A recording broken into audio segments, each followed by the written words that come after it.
September 13 marked 26 years since Tupac Shakur's tragic passing in Las Vegas, when the rapper was just 25 years old.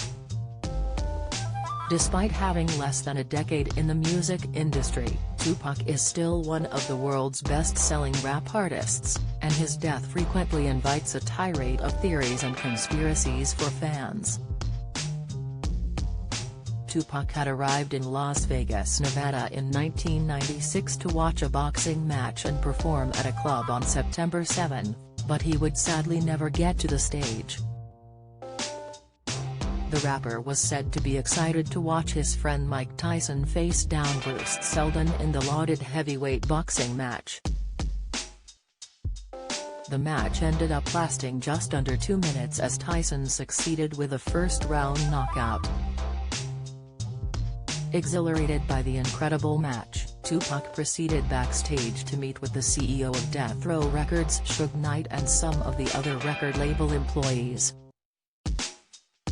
The rapper was signed to Death Row Records at the time, and although Knight was reportedly affiliated with the Bloods gang, Tupac had no gang affiliations. As the group were leaving the arena, a member of the group allegedly whispered to Tupac that he had recognized a man in the lobby as someone who had robbed him. The man was also reportedly a member of the South Side Crips, a rival gang of the Bloods. In a 2016 documentary by Final 24, Tupac's bodyguard at the time, Frank Alexander, claimed that the star was the first to begin beating the man, but the rest of the Death Row entourage soon joined in. As Tupac was his priority, Alexander grabbed the rapper from the struggle and the group safely made it back to the Las Vegas hotel room to change for his performance later that night. Tupac had brought his cousin, Jamal Laysane, and his girlfriend at the time, Kadada Ann Jones, who were to stay in the hotel room the entire night. In the documentary, Laysane highlighted that the rapper would usually wear a bulletproof vest whenever he went out as his fan base grew on par with his enemies.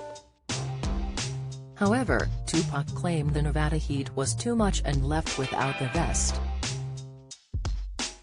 The rapper and his bodyguard then went to meet the rest of their entourage, including members of his backing crew Outlaw Immortals, at Knight's mansion.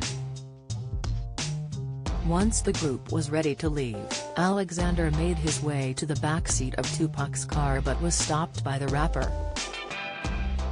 He said, "I was opening up the back door to get in the backseat and Tupac said no, take the keys and go drive the Lexus with the Outlaws in it because we're going to be drinking and you're going to be the designated driver." Don't miss, Alexander followed the instructions and diligently drove behind the car carrying Knight and Tupac until they stopped at a traffic light. A white Cadillac pulled up alongside the car Tupac was in. As Alexander recalled, the arm came out and the gun just started firing. "After the Cadillac shot into the car I thought they were dead. I didn't know what to think, it was a fog." Tupac was shot 4 times, while Knight had been lightly grazed by one of the bullets and the car continued down the road. Eventually the damaged BMW broke down and Tupac was rushed to hospital where he underwent emergency surgery. The rapper's right lung was removed and he was placed into an induced coma for 6 days before succumbing to his injuries on September 13. His personal assistant, Molly Monjoaz, recalled that someone was always by Tupac's side during his time in hospital. In the documentary she also admitted, "I never thought he was going to die. Not one time." Theories on who the shooter was began to emerge almost immediately, with some claiming it was the man he had beaten up earlier in the day, while others said it was a gang-related incident.